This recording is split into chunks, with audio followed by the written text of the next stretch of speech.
everybody. I thought we'd just get a show of hands who's from Concord. Oh, you all admitted it. No, Lexington? what? Hi, we have Lexington, I know we I do. was thinking organizations. Arlington? Sorry. Lincoln? Acton. Hey. Thank you for being our lone representative. I am Beth Williams. Day job is the tourism manager for this wonderful town of Concord. And I'm also on the committee for marketing and public relations for the 250th. So the goal of bringing everybody here tonight is we have a lot of committees doing a lot of awesome work and a lot of town staff helping all of those committees. So we thought it was high time that we all got in the same room together, started talking about what we know, what we don't know, what questions we have. So today is designed to give you just a very big overview. What the 250 is, how to get involved, things you should start to think about as we're just over a year away. And I'm going to let Gary Clayton take the microphones. Thank you, Beth, and good evening. Welcome to all. We're glad you're here. And again, this will be an opportunity for us to share some information, but also to invite lots of questions, which I hope will provide another avenue for sharing information, ideas, thoughts, comments, and the like. So we are well into the journey towards April 19th, 2025. And at least, again, speaking with the Concord perspective in mind, we've started this process 2 years ago. And even at that time, a number of folks said, you're a little late getting started, aren't you? When we look back to 1975, they had started 7 years in advance. But we've made up. We've got a wonderful group of volunteers working in Concord in this particular initiative. Again, 2 years ago, we sort of formally got underway when the Concord Select Board crafted a charge to establish a Concord250 committee. And that charge has gone through several iterations. But the important point is that it did put in motion the process that brings us here today. An executive committee was established within the framework of that charge. And then the executive committee in turn has established numerous subcommittees, because this is a complex endeavor with a lot of moving parts. And we have at the moment 13 subcommittees, and you'll hear from several of the subcommittee chairs this evening. Not all of them, I assure you. We'll be here till well after midnight at that point. But the important point to emphasize is that it's a lot of moving parts, a lot of balls in the air, if you will, in terms of what we're trying to do. Yes, we're looking at April 19th, 2025, but really even beyond that to July 4th, 2026. Our charge does encompass that. And there are a lot of dimensions to this, a lot of challenges, but a lot of exciting opportunities. Again, as we look to April 19th, 2025, the events that will take place here in Concord and our neighboring communities, whether it's parades and ceremonies, is certainly going to be an important focus of our work. It has been and will continue to be.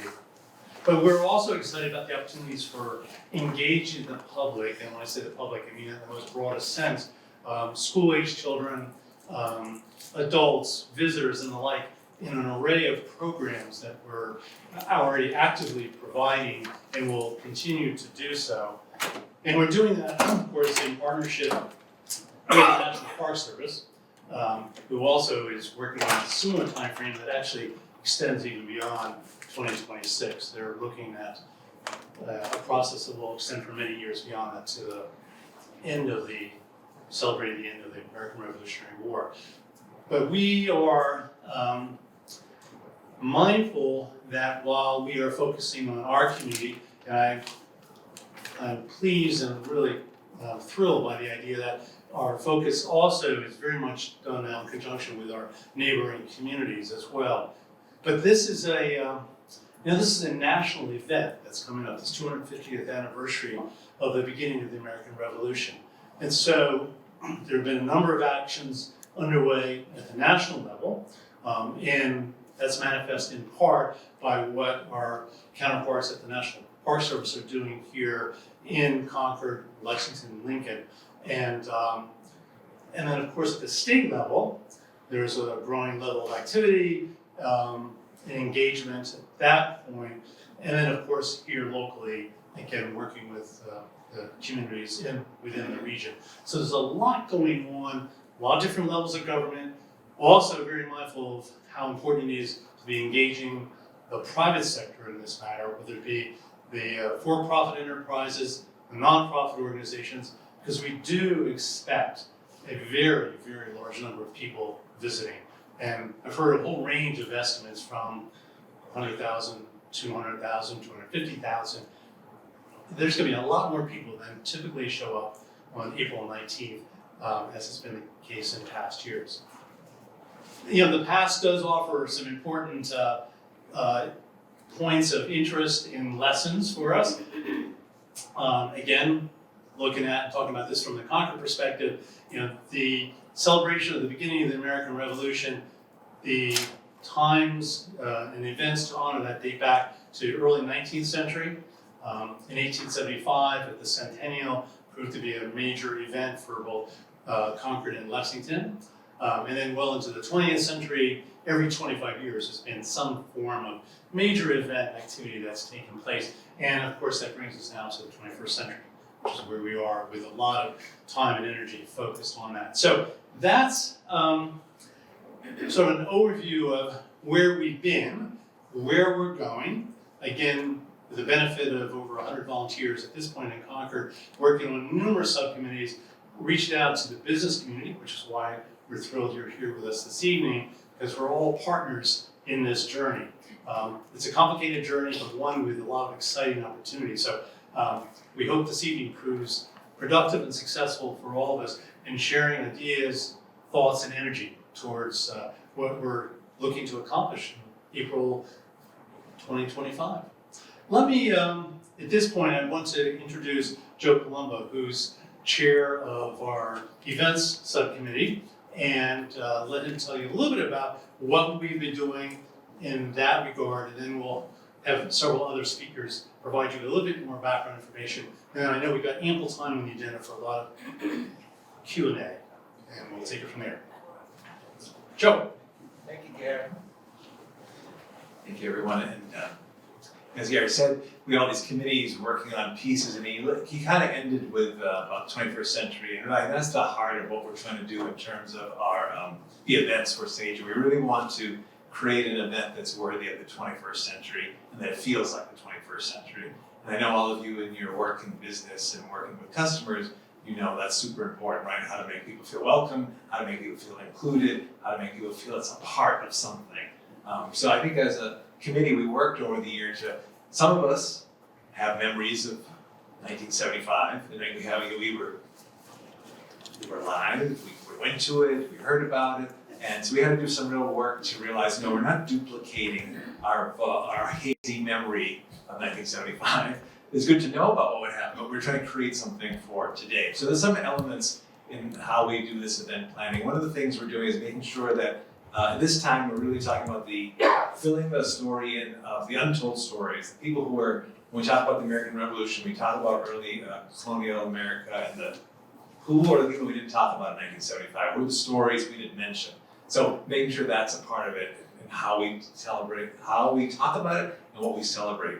And that we also make sure we're not just celebrating that one day, April 19th, 1775. That's part of it. But really, it's been 250 years of expansion of human freedom and human dignity and liberty and democracy has grown the last 250 years. So that's what we're celebrating as well. And that's the way that we weave in a lot of other people's stories. Other people can see themselves in it, because of what we're talking about. Like when they stood on the Old North Bridge that day, they weren't fighting for the woman's right to vote. They didn't think about that day. But what they were doing caused the ability for women to get the right to vote. Right?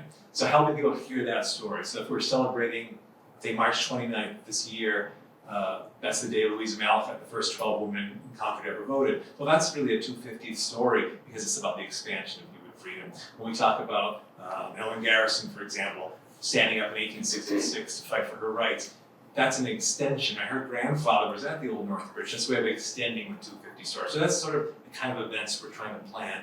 And I know that's what towns like Arlington, and Lincoln, Lexington, Boston, right? Really the whole country is really trying to do.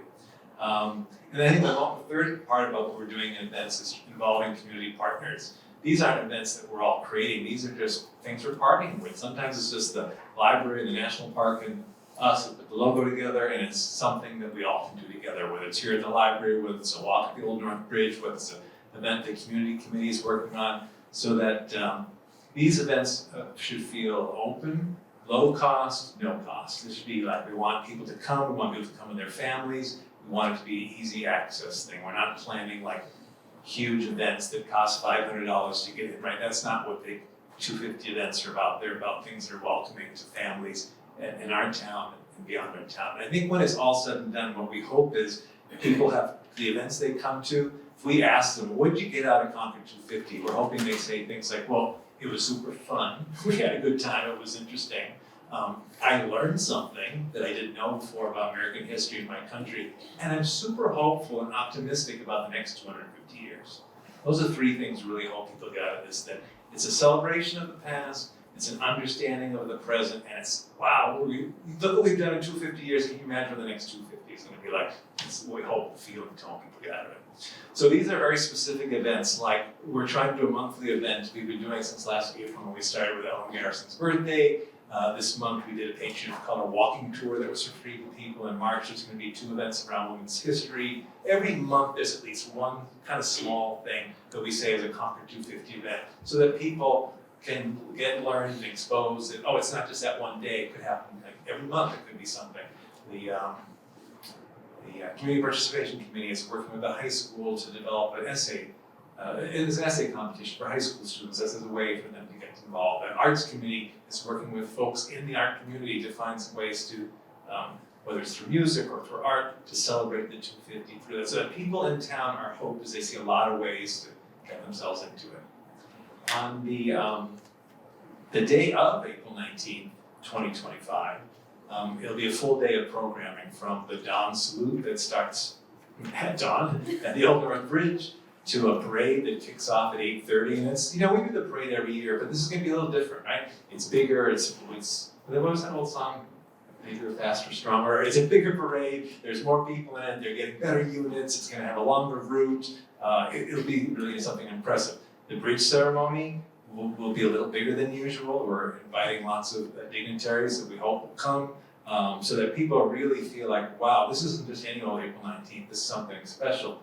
The parade will finish around 11:30, and we know there's simultaneous events going on in Lexington. And one of the things we did in the townwide collaboration is, because of the traffic and because of the amount of people, there are some people that might come to Concord in the morning that say, well, I don't want to try to flight to go to Lexington. What is there stuff to do for me in Concord? Or there'll be people who start the day in Lexington at their battle reenactments and their pancake breakfast that don't get to Concord till 11.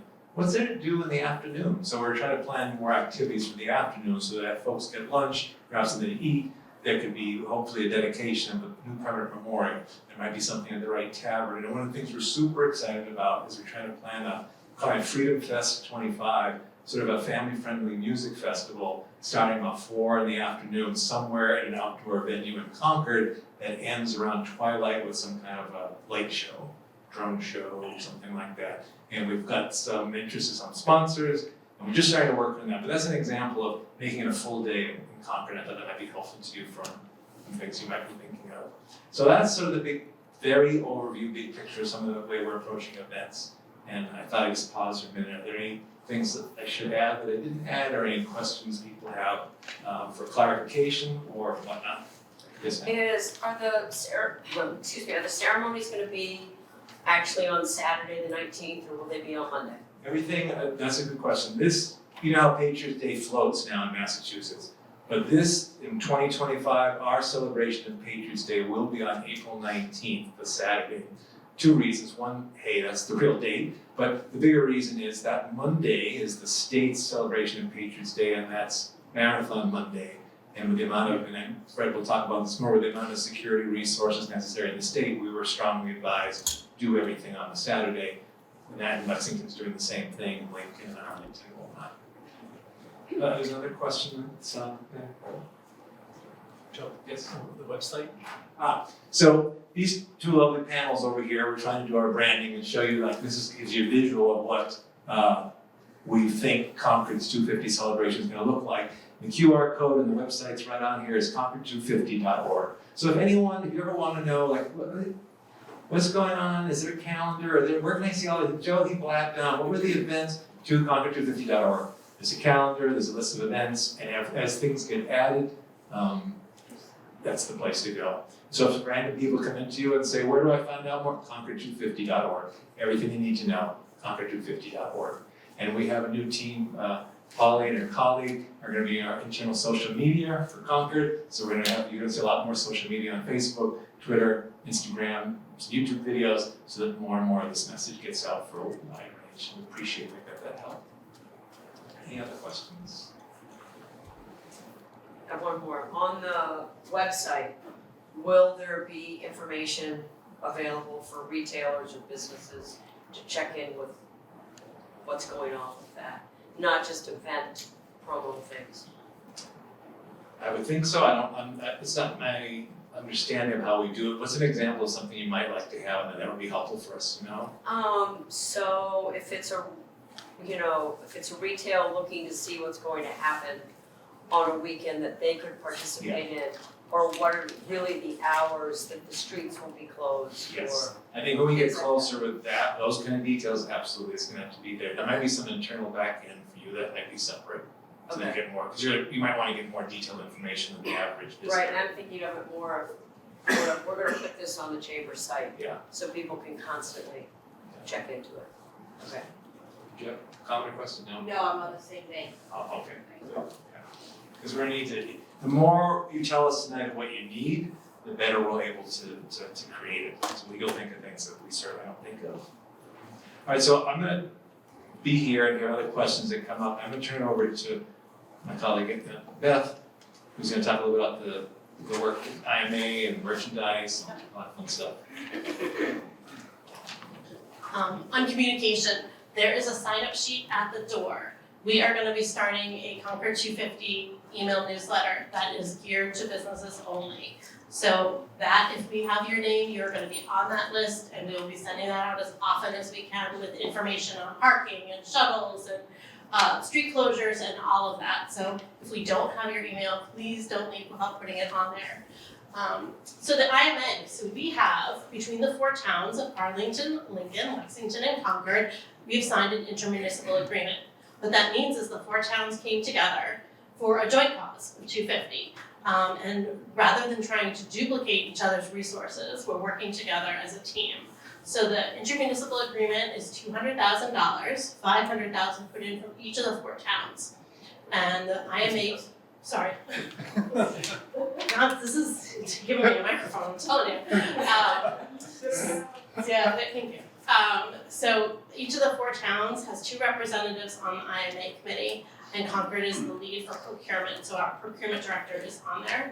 And the IMA team was tasked with 3 buckets, so if you will. The first is event planning and management. So as of Friday, we hired a company to handle events at a very high level. So what that means is the company will work with each of the 4 communities, making sure that we're not duplicating dates, times, maybe suggesting signature events that we haven't thought of. And that agency contract should be signed in the next week, and we will do a release as soon as that's available.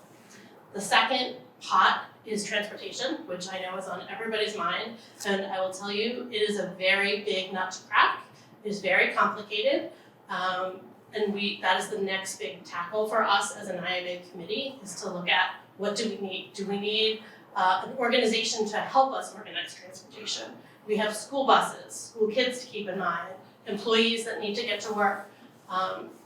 We started talking about where's off-site parking, what lots are available, how are we getting people from A to B? And you'll hear a little bit about public safety, what they're starting to think about where things will happen, where lots might be located, things like that. It's a work in progress. Again, that email newsletter will be your key. As soon as we have finite plans and our GIS department is working on maps, those will be sent out to everybody. So for those of you in the retailers, you need to know when you can get food deliveries. You need to know when you get product delivery. You need to know how your employees are gonna get to work. All of that will come hopefully in the next couple of months. And then the third thing that the committee is working on is crisis communication. So we are looking at, should an event happen, we will have a communication team in place that can notify the constituents of all 4 communities with all the information. So that is the third part of the event. And I'm happy to answer questions. Our IMA team is, Sandaya is here from Lexington, and Robin Rowe and I are here from, Robin Rowe and I are on it from Concord. We have 2 representatives from Lincoln and 2 from Arlington. No questions? There's one in every crowd, people, one in every crowd. Mr. Boger. I had heard this term super event, that you could apply for federal funding for super event. I could be off, maybe these people who got badges and such could address, but and maybe it's not appropriate for this, but is that something that's being Walter? considered or? Are you thinking a SEER event? I think it's a SEER event. See, or- Special. It was like Super Bowls and stuff like that, and I was intrigued that they were. Correct, and that is something we're looking at. September is when we were told we could apply for that. So. And that's federal funding. It doesn't bring much funding. It will bring Federal resource. federal staff resources, but funding it will not bring to the town. Thank you. Thank you guys. Lastly for me is merchandise and marketing. You will see our branding. And I would like everybody to just wave hello to Priscilla. She is our graphic designer. She is in the back. Priscilla, there we go. She has designed our logo. She has also provided a merchandising kit for everybody that might want it. You can get information right here at the table. Priscilla has provided zip files, so if you are ordering product for your stores, your restaurants, you want the logo, you need an EPS format, Priscilla is your go-to. She's also available for anybody who would like to have custom products designed. She can be of assistance for those things at a cost. But some of the things that we have designed are the Concord250 t-shirt, which is the shot heard around the world on the back. We have car stickers for anybody that might want them. And this week, I just ordered shot glasses. Get it? Shot glasses. So they will be available for sale at the visitor center. Low-hanging fruit. Low hanging fruit. And then we do know a lot of the other retailers are looking at different products. Find the right product that works for your stores. Sell what you think your customers are going to buy. The logo is very adaptable. It's adaptable in black and white, full color, and we wanted to make it as accessible as possible. And we want everybody to sell merchandise. Everybody should make money from this. The whole goal of us doing this project to begin with is that our economic vitality, our town centers all benefit. So that's my piece about merchandising. If you have any questions, again, sign up, ask Priscilla, we're here to help. We want to make it easier for everybody. And now, questions add from the something. floor. Yeah, of course, me. But there are many, I have been in contact with several wholesalers, and lots of the minimums are high. But if we all group together, if people are interested in going in together, then we will get a much lower price and we can do 250 or 500 items easily. Thank you. We also have on the kit that you can get from Priscilla a list of suggested vendors. Obviously, it's our goal to try to keep things local and in the area, but you can find that information out as well. Does anybody else have any questions on merchandising? And marketing, as Joe alluded to, Polly is on board as of this morning. She will be handling our website, our social media. We'll get her up on Instagram. I got her up on Facebook and halfway on Instagram. And she has access to the website, so she will be working. And we just had an offer from MMTV. They can help with interviews and blog posts and videos. And so you're going to see a lot of additional content coming out very soon. And Polly's email is? So you can do pollyconcord250@gmail.com. We created it this morning. And so Lori and I will be checking that regularly. Say it again. Yeah. With a mic. Oh, Polly Concord250 Yeah. at Polly with two L's, gmail.com. yeah. gmail.com. Yeah. And we will send this. So this video, we are recording it thanks to MMTV, so we will also send this link out to everybody. It'll be in the chamber newsletter, it'll be with the business partnership. However you got information about this meeting, you will have a link to the video and a link to any supporting materials.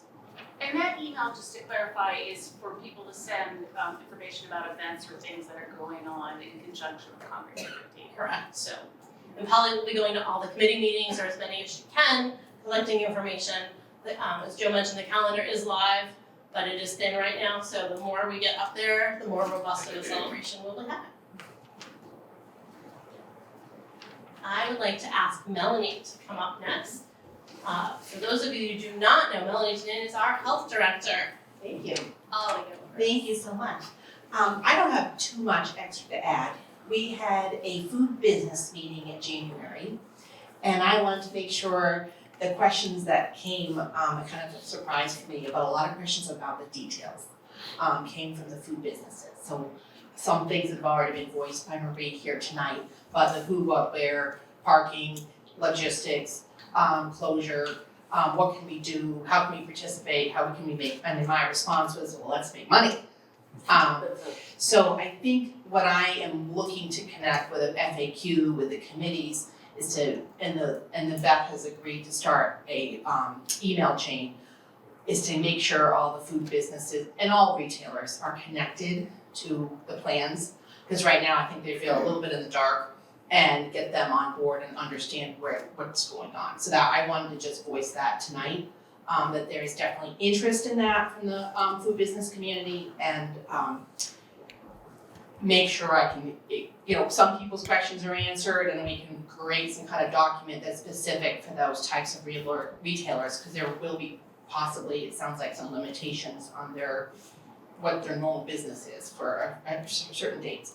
The big other piece is the town last April did approve food trucks. So we are been working with Economic Vitality in the town manager's office to permit food trucks. We have a short list of permitted food trucks. So those can get it's a yearly permit, it's not a one-time permit. And they will be at a specific location. I think Walter's working on where that will be allowed. It can't be like a food truck drives up and parks on the street, because that's part of the logistics and planning for safety and flow of people. So that's gonna be very structured. So I have had some questions about that and some concern, but that will be designated and structured. The other piece about food is there's also temporary food. I don't have an answer to the temporary food yet, because again, if you set up on a sidewalk, that's gonna block traffic, people and flow. So that will come out of the committee work, but temporary food is way in advance, it says on our website 2 weeks, please, nobody asked 2 weeks before the 250 for a temporary food event. Well in advance with planning is the message I want everybody to convey unilaterally with your committee up through the 250th committee with what is planned for the big picture. Not trying to stop anybody's business ideas, start them now. But it has to be kind of well thought out with the rest of the scope of everything that's going on, with the feeding of all the safety personnel and town staff and extra staff and who else, all the visitors. There's just a lot of other pieces that are going to complicate things. So I want people to feel like they can participate and have ideas, but spread the word that chalk up the chain to your contacts, either with the Chamber of Commerce or someone else in one of the committees. So I think that's the best way. And that's what I wanted to articulate. Does anybody have any questions specific to food? Yes. Will that decision about doing a temporary food be decided prior, whether it's not gonna even be considered, right? Because I think there's gotta be some decision where it's piecemeal by some businesses do or some not, versus like a collective, how we've done sidewalk things in the center before where everybody's doing it. I think the decision where if they can be out on the sidewalk will be outside of my hands. Once that's decided by the committee and the planning of the safety and the route, then I will approve the actual food. I don't really care where it is, as long as that's part of the bigger picture, right? This is how I'm gonna keep it hot and cold, same as any other temporary food event from my perspective. Right now, you can apply 2 weeks out, and I don't want people to have that expectation. That's not. But I think if you're thinking of it as a business, let's connect to Beth and Mimi, and we'll figure out who's planning that part with part of the parade route and where the logistics are. And if that's somebody in West Concord wants to do something in downtown Concord, like what that looks like. I don't know the answer to that right now, but I want you to feel included with that. Anything else about food? Okay, thanks. Thank you, Melanie. Next, we want to ask Fred Ryan to come up and introduce himself and give you a little bit of an idea of what the Public Safety Committee is working on. And I do have public safety officials here as well that can help with answering questions. Do I have to use the microwave? I'm never gonna let Thank that you. down. Yeah. Good evening, everybody. Again, pardon me, I'm Fred Ryan, longtime Concord resident, police chief retired from Arlington, Massachusetts. Just by way of background, I was born and brought up in Arlington. Became the deputy police chief here under Chief Weatherby, and transferred to Arlington as police chief, my hometown where I had grown up. My wife and children, we live here in Concord. My mom was Lexington, folks, right here? No, Lexington. My mom was born and brought up on Woburn Street across from the Cup Farm in Lexington. And of course, we now call Concord home. So, but for Lincoln and Acton, I connected to each of these communities. And Gary recruited me to serve as the chair of the Public Safety Committee. And I think I'm gonna need one of those shot glasses. This has become a full-time job. So briefly, I thought I'd talk very high level. I'm here with my colleagues, Assistant Chief Walter Latter from the Concord Fire Department, Captain Brian Goldman from the Police Department, and of course, you just heard from Melanie from the Board of Health. And just a little level setting, when I speak of public safety, that really, people think police and fire, right? Public Works is a critical element of our public safety planning, as well as the Board of Health that you just heard from Melanie. And it's really a robust planning process involving all the stakeholders so that we can serve our business people and ensure that you thrive and your staff have appropriate access and parking and your customers can get into your business, and that this is a fun, enjoyable, and most importantly to us, a safe celebration next year. So I'll just want to talk a little bit about the planning process and really try to hopefully communicate to you all the scope and complexity of the planning for an event such as this in the times in which we live. And then, maybe talk a little bit more specifically about how we can ensure that our businesses, as I said, thrive and can go about their business during the celebrations. So for planning purposes, we have Assistant Chief Latta has a lot of experience in, and I'll try not to use too many acronyms, right? ICS and and so on and so forth. But Assistant Chief Latta has a lot of experience. He's nationally recognized in the space, and we're in good hands.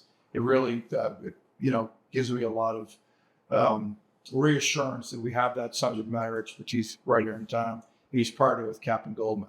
But for planning purposes, we have to make a number of assumptions, right?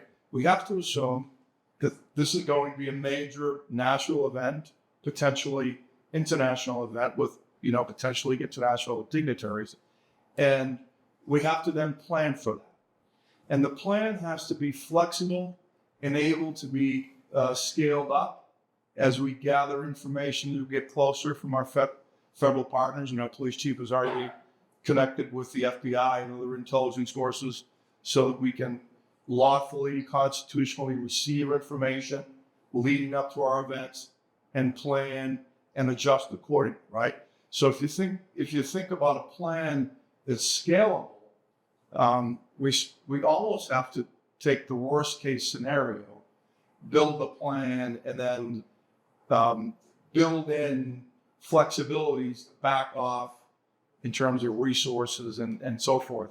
And so, we are planning for large scale events with large crowds, and these are the difficult conversations, but we also have to plan for civil unrest, right?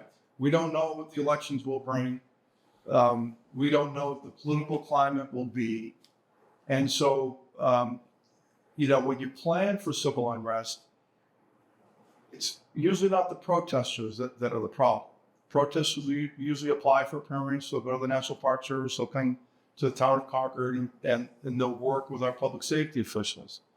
The problem arises with the counter protesters who show up in town unannounced with ill intentions. And so there'll be a lot of planning around First Amendment, ensuring that those that wish to exercise their First Amendment rights are able to do so lawfully, and that we ensure that they can do it safely. And a lot of work will go into and working with town council and so forth, but that could impact your business, right? So we want to make sure that we have a plan that as I said, ensures that you can go about your business.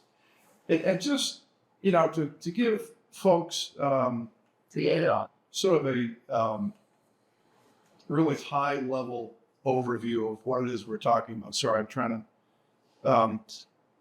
We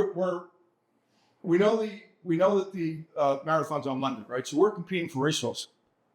Think about it. The fire department's going to want to have technical rescue assets staged somewhere. God forbid we have to conduct a technical rescue to rescue folks.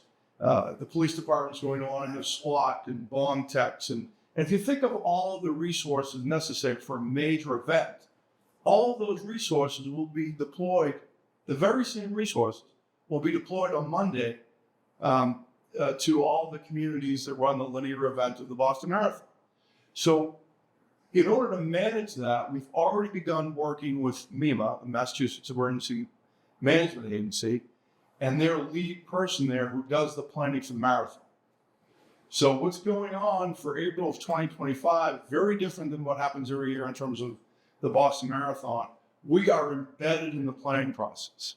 And what we're doing for 2025, which was not done in 1975 from a public safety perspective, is that we are working much like the marathon in terms of all the jurisdictions working together rather than in silos like we did in 1975. In 1975, the fact is Concord worked in its silo, Lincoln worked in its silo, and Lexington and Arlington worked in their own silos. And there was no communications going back and forth in terms of public safety, transportation planning, public health, all the things we're talking about. So what we're doing for 2025, and this is sort of to put you all at ease, and again, with the mission being that you can go about your business and thrive, is we're developing a multi-jurisdictional plan, and there will be a unified coordination center for all the jurisdictions. And they'll have decision makers, once we go operational in this unified coordination center, decision makers in the center or deciding where resources will go and how they'll be deployed throughout the weekend. So that's sort of unified coordination. Then each individual town will have its own incident action plan. I said I wouldn't use too many acronyms, but that's an IAP, UCC and IAP. Each jurisdiction will have its own incident action plan. And that's where, for the businesses in Lexington and Concord and Arlington Acton, where you will work with your incident commanders. So think about, credentialing for your staff, getting through the roadblocks and all of those logistics. We will have a local plan to ensure that you can go about your business and that we can help you thrive. And Captain Goldman will be key in that.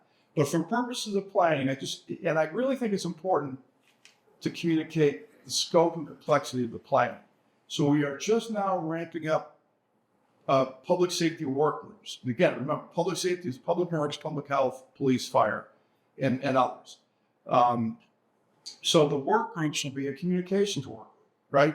We need to be able to communicate seamlessly, multi-jurisdictionally, real time, should there be a critical incident or any other public safety communications. Public information and emergency alert. We're going to have a plan, God forbid, nasty thunderstorms come through at 9 a.m. on the day of the events. We'll have the plan and we'll be able to communicate what we expect of our visitors and where we would direct them that or any other critical incident. Hazardous and severe weather and sheltering. We'll have a sheltering plan. We'll have a family reunification center. Every major event, you have missing children. You have critical incidents where people get transported to the hospital. We'll have a center where we can reunify families in a coordinated way, in a safe way, to ensure that, in 1975, 26 people were transported from the Butch Mansion area via ambulance to Emerson Hospital. 26 transports. 6 were admitted. So, we need to learn from the past, right? Isn't there a saying if you don't repeat it or something? She doesn't know. Yeah. Somebody really smart said to me.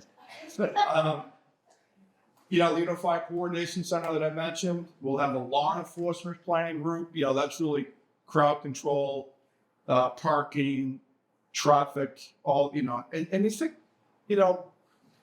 and this is the reality of the world that we live in, but the planning will be very different than it was in 1975.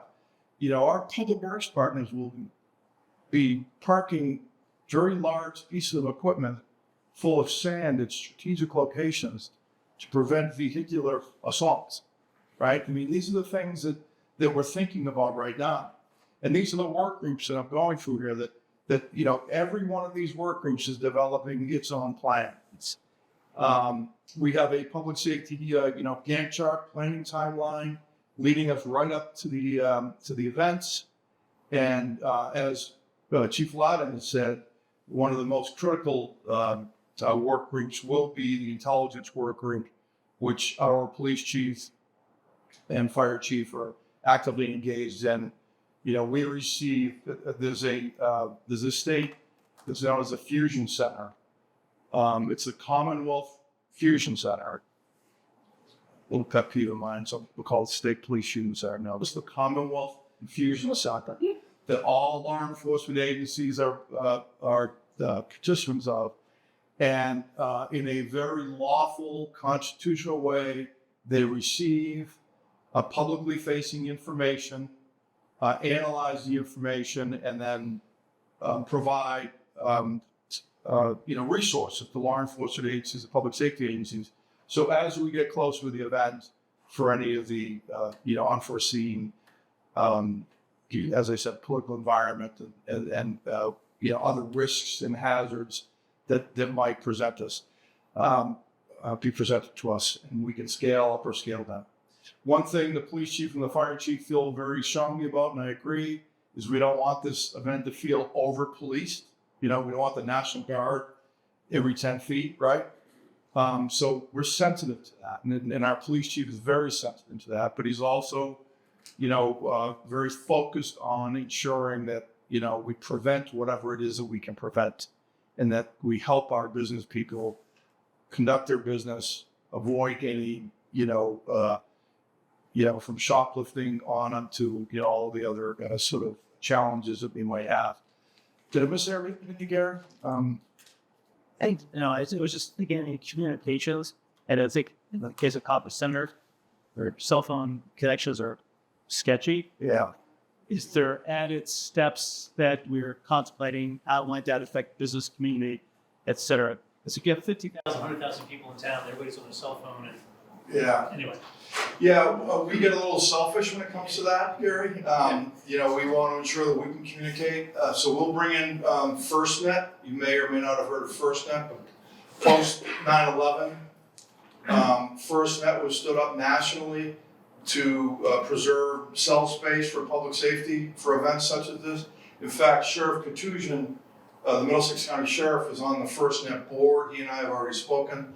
Their assets will be deployed so that at a minimum, our public safety people will have full capability and communications coverage. And as I understand it, Walter, you may have more information on this, there is the ability to expand that outside of public safety to other critical assets. Walter Leonard, Assistant Fire Chief. So back to your point, it's called the Sierra Rating Special Events Assessment Risk. And so if we just give you some perspective, the marathon gets a 2, Super Bowl gets 1, and it's all ratings. But if we get to a 2 or a 1, and a 1 would be great, but that'd be a presidential visit, we'd be getting what they call a cell on wheels. We'd be getting these portable cell towers that would come we're looking at some of the staging areas where to put those cell towers, because like anything, we got to push data too. We got to push up critical information as the crowds start getting bigger and bigger and stuff like that. But we also understand from a safety point of view, we need people to dial 911, God forbid if they have an allergic reaction, what have you. So that's what we're hoping for. We'll find out more, and I can guarantee you if the president does come, that's a SEER rating of 1 all day, and we'll get those resources, not the funding, the resources that will come with it. So, yeah. Yeah, so SEER, just so everybody's grounded, so special event classification by the Department of Homeland Security. We can't request it. It has to go through MEMA, the governor's approval. It goes up to the Department of Homeland Security. And the last time there was a 1 in Massachusetts was the marathon following the bombing. There has not been a 1 since then that I'm aware of. So the likelihood of us getting a SEER rating 1 is very low, possibly a 2. But it's important, really important, as we go into town meeting and for others to understand that it doesn't come with a dime to the town, not a penny to the town of Concord. It'll be a lot of really fancy government SUVs and a lot of fancy people with, all the gear, which is wonderful, but it doesn't help us with crowd control, demonstrations and all the activities that we have responsibility to get done and to ensure that you all can conduct your business. And as I said, it's important to both the fire chief and the police chief that you can do your business and do it well. Just want to close with, we don't want it to feel like it's over-policed, and it won't feel like it's over-policed. But as business people, you should know there will also be many plainclothes law enforcement roaming the crowd, trained to watch for suspicious activities, and they go through a training. And so they'll be out there and ensuring your safety and the safety of the crowd. But, again, we want it to feel, as Joe said, we want this to be a celebration. We want people to learn. We want people to have fun. The committee's focused on that. Gary and Rob are laser focused on that. And we take our responsibility seriously. Captain Goldman, did I miss anything from the police department's perspective? No, I think we're good, other than we're here for the community, we're here to help, we want to make it a fun, good event, and I think we're in the right place right now in terms of planning and getting ahead of all this. Brian, I think a few more of your hairs turned gray when Joe said there's another event somewhere. He's like, another event. It's been on the list. Yeah, so, think about the police department, public works, our public health staff, fire department, they're gonna go operational like 12-hour shifts probably Thursday, and they've already notified their staff, in terms of planning their schedule to block it up for, the whole weekend. They're gonna go operational. We will have resources in from throughout Massachusetts, and depending on what MEMA decides, there is the possibility that we'll have to pull resources from out of state because of what I mentioned with the marathon. So we're working on those details now. So, I know Gary said Q&A, happy to answer any questions. As we get closer, we're gonna be working on those details. Like I said, credentialing for your staff, parking for your staff, access for your staff, and any other concerns that you have that we're not thinking about. So, please. Is that the only large weekend that we're anticipating crowds? Our planning assumptions are that weekend. Okay. Yeah. Now, we recognize, and from 75, we've all poured over the after action reports to try to learn from, as the big day approached, the crowds, increased over time, and same thing on the back end. But that's the main focus is that 2 weeks. Yes. Right there. Okay. Yeah. Right. And in terms of pulling in federal and state resources, it's really that weekend. Yeah. Okay. Thank you. Good. Well, usually people like to throw stuff at the cops. Huh? All right. Thank you, Gary. Thank you, Fred. Beth, do you want to? Oh, I should introduce Lori. Everybody, Lori stuff. I have nothing to It's do with the Polly's, police it's department. Polly's cohort. Colleague, I'm just known as her colleague. Yeah, and she's working together, and Lori's a good friend of mine, and I have her booking photo if anybody needs it. There's a story right there. Yeah. Not Trump my microwave. No. So really, this is your time to ask questions. There's committee members here. Melissa is on the marketing committee with me. Priscilla is your designer. Obviously, public safety officers, Chief Loudon and Captain Goldman are here if you have questions. Gary, Joe, of me. Take your time, talk amongst yourselves, see if you can problem solve together. But please, if there's questions, I see one in the back. Go ahead. Hi, I'm David Owen. I'm with the Concord Scout House, and we have a National Historic Boy Scout trail that runs from typically Miriam's Corner is the actual trail into Prospect Hill in Somerville. And since starting in 2017, we have led a group of scouts. The biggest year before COVID was 79. Hiked the trail, actually starting in Monument Square. The Masons were kind enough to serve us breakfast. Visited Old North Bridge, then we took Reformatory Branch Trail and some trails over to Miriam's Corner and on. We're out of the way by 8:30 or so, but and we've always hiked it on April 19th, not Patriots Day. It sounds to me that's going to be unworkable this year, so move to Sunday seems better So than we should have a Patriots. conversation about it, because that's what I want to know. Who do I talk to about when? Yeah. I don't You're think it's looking at it. unworkable.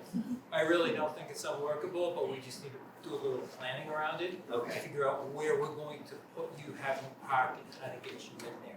I don't think it'll be an issue to get you out there on 8:30 and get you moving, but we need to have a conversation over this. Yeah, we're usually out of the way before 8:30. Yeah. All right. Then, so do I follow up with you? Yes. I can connect you as well. I have your email, I can connect you to Okay. anybody else. That was a great question. Just putting that out there. Yeah, right. Beth, do we have a sense of how big that radius is gonna be of like no parking and like penetrate like into Concord? Like, do we have any? Sure, it's like. We're starting to walk that down now and have conversations about where parking lots are gonna be. The plan is to have designated parking areas, not just in Concord, but within this whole area, Lincoln, Lexington. I think even potentially we've talked about Carlisle and maybe Acton as well.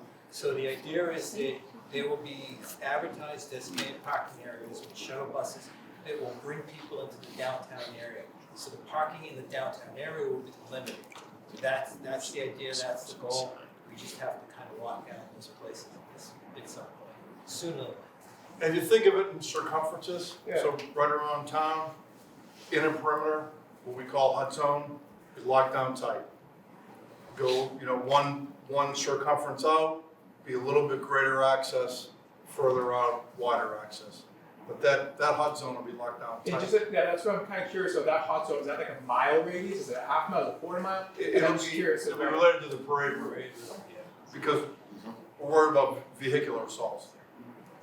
One change with the parade route for 2025 is going to be coming out on Thoreau Street. So Thoreau Street from Thoreau down to Sudbury is going to be shut off, which is different than what you'll see this year on April 19th. Everything in the downtown area, Main Street, Monument Street, parts of Wall Road, parts of Lexington Road will be closed with heavy construction vehicles.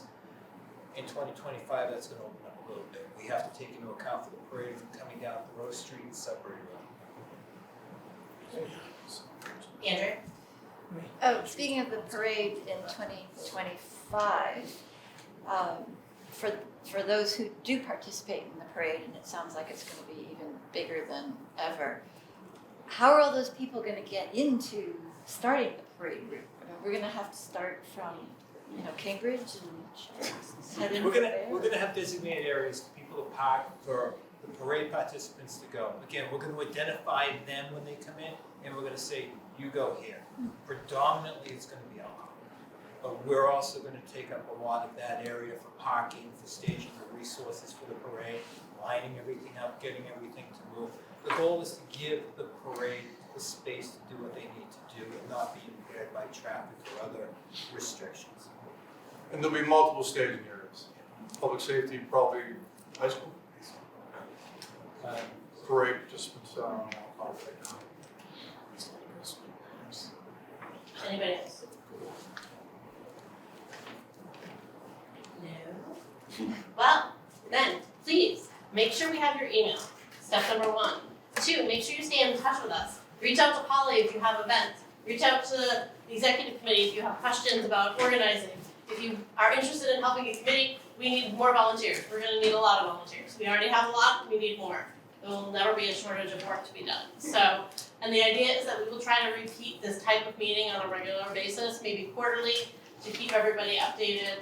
But that website is gonna be key for all the information and the newsletter. So sign up, talk to us, stay in touch with us. We want this to be a success for the entire community and all of our neighboring communities. So thank you guys for coming. See you.